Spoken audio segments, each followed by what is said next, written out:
1973, 10 men lived between Jupiter Inlet and Hypoluxo Island, the entire stretch of what would become Palm Beach County. There was no town, there was no road, there was not a single palm tree. Every coconut palm that eventually gave Palm Beach its name grew from the cargo of a Spanish ship whose drunken crew ran aground thinking they had landed in Mexico. Within 30 years, this sandbar held the largest wooden building on Earth and attracted more concentrated wealth than anywhere in America. Nobody asked whether a paradise built entirely from nothing could survive what was coming. That ship was a 175-ton Spanish brigantine called the Providencia, bound from Trinidad to Havana to Cadiz with a hold full of logs, rum, cigars, animal hides, garlic, and 20,000 coconuts. On January 9, 1878, she ran aground on the shoals off a nameless barrier island in southeast Florida. The crew, reportedly deep into the ship's supply of Cuban rum, thought they had reached the coast of Mexico. They hadn't. They were stuck on a strip of sand that nobody in America cared about, in a part of Florida so remote that the nearest post office was a day's journey by boat. The handful of settlers who lived on what was then called the Lake Worth country scrambled down to the beach and found the mate of the vessel waiting for them with a bottle of wine and a box of cigars, like a man surrendering graciously to geography. Pioneer William Lanehart later wrote that there were 20,000 coconuts, and they seemed like a godsend. For several weeks, everyone was eating coconuts and drinking wine. There was also rum, cigars, beans, garlic, and salt pork aboard, a strange bounty for a place where provisioning from the outside world was rare and unreliable. Lanehart bought the entire wrecked ship from its insurance company for $20.80, a price so low it raises the old rumor that the Providencia's grounding may not have been entirely accidental, that the insurance payout exceeded what the cargo was worth. Whether or not that's true, the consequences were real. Lanehart and fellow pioneer H.F. Hammond sold coconuts at 2.5 cents each, but after unloading only about 1,100 of the 20,000, they gave up on the market and just planted the rest. Within a decade, towering coconut palms had transformed the landscape. The settlers named their little community Palm Beach, after trees that were not native to Florida, and arrived only because a ship's crew got drunk and lost. Today, the tallest coconut palms in the United States still grow along these same shores, the descendants of cargo that was never supposed to be here. By 1880, the first hotel, a modest place called the Coconut Grove House, opened to accommodate northern tourists who had heard about this odd tropical settlement. Through the 1880s, a few more hotels and businesses appeared. The community was pleasant, tiny, and completely insignificant. Nothing about it suggested that it would become the most extravagant address in the Western Hemisphere. For that, you needed a man with more money than most governments, and a very specific kind of obsession. Henry Morrison Flagler had co-founded Standard Oil with John D. Rockefeller. By the early 1890s, he was one of the wealthiest men alive, and he was looking for a project that had nothing to do with petroleum. He had already fallen in love with Florida after visiting St. Augustine with his first wife, who was dying. He built the massive Hotel Ponce de Leon there, 540 rooms, Spanish Renaissance revival, designed by the same firm that would later build the New York Public Library. It was a hit, and it gave Flagler an idea that was either visionary or insane. He would extend his railroad down the entire Atlantic coast of Florida and build a chain of luxury hotels along the way, turning a swampy, undeveloped peninsula into the American Riviera. When Flagler arrived on the shore of Lake Worth in 1892, he looked across at the barrier island with its grove of coconut palms, the ones from the Providencia, and reportedly called it a veritable paradise. Most people saw a beautiful, remote island with no infrastructure, no freshwater system, and no way to get there except by boat. Flagler saw the largest hotel in the world. Construction began in 1893. 1,000 workers hammered through the Florida heat, using 1,400 kegs of nails, 360,000 shingles, 500,000 bricks, 500,000 feet of lumber, 2,400 gallons of paint, 1,200 windows, and 1,800 doors. The building cost over $1 million, equivalent to roughly $35 million today.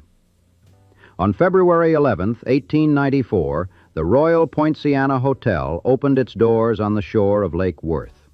It was a 6-story wooden colossus painted yellow and white with 540 rooms. 17 guests showed up on opening night. Imagine that. 540 rooms, a dining hall built to seat hundreds, and 17 people rattling around in a brand-new wooden palace on a barrier island accessible only by boat in a part of Florida that most Americans couldn't have located on a map. That number should have been a disaster. It wasn't, because Flagler didn't think in terms of seasons. He thought in terms of decades.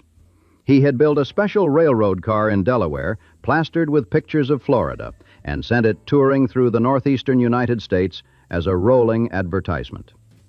2 months after the hotel opened, Flagler's Florida East Coast Railway reached West Palm Beach. By 1895, a railroad bridge across the Lake Worth Lagoon allowed guests to step directly from the train into the hotel grounds. Within a year, the hotel was overflowing. He expanded it almost immediately, then again in 1899 and 1901. At its peak, the Royal Poinciana had nearly 1,100 rooms, a dining hall that seated 1,600, and more than 3 miles of corridors. Bellhops delivered messages by bicycle because the building was too large to walk. A staff of 1,400 ran the hotel's own bakery, ice cream shop, power plant, and post office. It was, by multiple credible accounts, the largest wooden structure in the world and the largest resort hotel on the planet. Room rates ran from $6 a night to $100, the top end being roughly $3,000 in today's money. And for that, you got more than a room. You got access to a self-contained universe. Golf, swimming, orchestras that played every day in the pavilion, croquet, sailing. The guest register read like a census of American money. Rockefellers, Vanderbilts, Astors, Andrew Carnegie, J.P. Morgan, United States presidents, European nobility, the kind of people whose winter plans could move markets. But here is the detail that changes the meaning of everything Flagler built on Palm Beach. Before the hotels went up, before the trains arrived, there was already a community on this island, and it would not be allowed to remain. When Flagler announced his plans to extend the Florida East Coast Railway through Palm Beach in the early 1890s, African Americans from northern Florida, Georgia, and the Bahamas had moved to the island seeking work. By the turn of the century, roughly 2,000 black residents lived in a settlement called the Sticks, located near what is now North County Road and Sunrise Avenue, not far from the Royal Poinciana. They built churches, established families, and worked the jobs that made Flagler's paradise possible: laying railroad track, constructing hotels, serving as waiters, bellhops, maids, and laundresses. The Sticks was the labor force that built Palm Beach. Housed on the very island their labor was transforming. By 1912, all of them had been evicted. The circumstances remain disputed more than a century later. Published historical records say the tenants were evicted. The property owners agreed, in the language of the time, to do what was best. A persistent oral tradition in the African American community tells a darker version, that residents were lured to a circus or event off the island, and their homes were burned while they were gone. Historians at the Palm Beach Historical Society say there is no record of a large-scale fire. African American community members say the historical record was never written by their people. What is not in dispute is the result. The black community that built Palm Beach was removed from it. They were relocated across Lake Worth to a subdivision in West Palm Beach that a developer named Pleasant City, because, as one chronicler noted, the developers believed the Negroes were naturally happy people. Many continued to work on Palm Beach Island, but they were not allowed to remain on it after dark. Flagler, meanwhile, was reshaping every surface of the island according to his own design. He had already built the Palm Beach Inn on the ocean side in 1896, a simpler, quieter hotel a quarter-mile from the Royal Poinciana. Guests began asking for rooms down by the breakers, referring to the ocean waves, and the name stuck. By 1901, it was officially the Breakers. The original burned down in 1903 during a construction expansion. Flagler, then 73, announced within 2 weeks that it would be rebuilt and open by the next winter season. It reopened on February 1st, 1904, 425 rooms of wood-frame colonial architecture at $4 a night, including 3 meals. He also built an entire city from scratch on the west side of Lake Worth, not for tourists, but for the workers who served them. He laid it out in November 1893, naming the streets for native plants: Althea, Banyan, Clematis, Datura, Evernia, Fern. On November 5th, 1894, by a vote of 77 to 1, residents incorporated it as West Palm Beach. It was, by intention, the engine room, the place where the help lived, the supplies came through, the unglamorous business of running a fantasy got done. Palm Beach was the show. West Palm Beach was the backstage. And then Flagler did something that revealed just how completely he understood that money could reshape not only land, but law. His second wife, Ida Alice Shords, had begun showing signs of mental instability in the 1890s. She claimed to communicate with historical figures through a Ouija board. She told people the Russian Tsar was in love with her and that she would marry him. She publicly accused Flagler of infidelity. In 1895, she was confined to a sanitarium and diagnosed with what doctors called incurable delusional insanity. Flagler never visited her again. But he had a problem. He had fallen in love with a much younger woman named Mary Lily Keenan, and Florida law did not recognize insanity as grounds for divorce. Only adultery, abandonment, or cruelty could end a marriage. So Flagler changed the law. In 1901, he reportedly paid Florida lawmakers $125,000, an extraordinary sum, to introduce a bill making incurable insanity grounds for divorce. The bill appeared on April 9th, moved through the legislature with unusual speed, and was signed by Governor William Sherman Jennings on April 25th. Everyone called it the Flagler Divorce Law, because everyone knew exactly who it was for. 4 months later, on August 14th, Flagler obtained his divorce. Ida Alice had no attorney at her hearing. No one from her family appeared. 10 days later, on August 24th, 71-year-old Henry Flagler married 34-year-old Mary Lily Keenan. For his new bride, he built Whitehall. Whitehall was a 75-room, 100,000-square-foot Beaux-Arts mansion on the shore of Lake Worth, designed by Carrere and Hastings, the same architects who had done the Ponce de Leon, and who were at that very moment designing the New York Public Library. Flagler reportedly spent $4 million, an almost incomprehensible figure for a private home in 1902. When it was finished, the New York Herald called it more wonderful than any palace in Europe, grander and more magnificent than any other private dwelling in the world. The floors were marble, the ceilings were painted with murals, the rooms were gilded in gold. It was meant to rival the mansions of Newport, Rhode Island, and in sheer scale and ambition, it may have surpassed them. Henry and Mary Lily would arrive each winter in their private rail car, number 91, and take up residence in this monument to a single man's capacity to impose his will on the world. Flagler had come to an island with no infrastructure, no population, and no palm trees, and he had built the world's largest hotel, a 75-room palace, a railroad, an entire worker city, a power plant, and a social ecosystem that attracted the most powerful people in the country. He had changed state law for personal convenience. He had removed an entire community when it was in his way.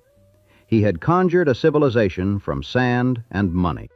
On January 15, 1913, Henry Flagler tripped and fell down the marble staircase of Whitehall. The same marble floors, the same gilded mansion he had built as a wedding present for the wife he had rewritten Florida law to marry. He was 83 years old. Even with the efforts of medical professionals, he never recovered. He died on May 20th, 1913, and was buried in St. Augustine. George W. Perkins of J.P. Morgan's firm said of him that any man could have the genius to see what this wilderness of waterless sand and underbrush was capable of, and then have the nerve to build a railroad there, was more marvelous than similar development anywhere else in the world. But the machine he had built kept running, and the next act of Palm Beach's invention was already underway, driven by two men who were, in entirely different ways, as improbable as Flagler himself. Paris Eugene Singer was the 22nd of 24 children born to Isaac Singer, the sewing machine tycoon. He was named after the city of his birth, Paris, France, because by the 22nd child, the naming imagination tends to thin. His father died when Paris was 8, dividing a $13 million fortune among 20 surviving children, with one disfavored son receiving only $500. Paris grew into a towering, handsome, deeply eccentric millionaire who had already built 3 hospitals in France during World War I and was looking for another project. The man he brought with him was Addison Cairns Meisner, and if you had assembled a committee to design the architect who would define Palm Beach, you could not have invented anyone less likely. Meisner was 6'3", 300 pounds, with no formal architecture degree. His only training had been an apprenticeship in San Francisco with an architect whose firm went bankrupt. After that, Meisner became a gold miner, first in the Sierras, then in Alaska. He arrived in New York with a modest gold stake, used his society connections to pick up a few residential commissions, and then in January 1918 came to Palm Beach at Singer's invitation, partly for his health. Singer wanted to build a convalescent hospital for shell-shocked World War I veterans. Wartime building restrictions meant only war-related construction was allowed. So he got a permit for the Touchstone Convalescent Club. Meisner designed it: airy cloisters, a Moorish tower, white stucco, red barrel tile roof, drawing on Spanish, Italian, and North African architecture he had absorbed through travel. The building went up on the former site of Alligator Joe's, a tourist attraction on the shore of Lake Worth at the west end of what was then an unpaved dirt road called Worth Avenue. The war ended before the building was finished. No convalescing officers ever came. Singer opened it as the Everglades Club in February 1919, and Palm Beach society adopted it instantly. What happened next was an architectural revolution wrapped in a real estate frenzy. Flagler's death in 1913 hadn't diminished Palm Beach's popularity. If anything, the machine he had built was accelerating without him. But the nature of the place was shifting. The wealthy visitors who had been staying at the Royal Poinciana and the Breakers began deciding that they no longer wanted to spend their winters in someone else's hotel, no matter how grand. They wanted their own houses, and they wanted Addison Meisner to design them. Eva Stotesbury, the grande dame of Palm Beach society, hired Meisner after seeing the Everglades Club to design her oceanfront mansion, El Mirasol.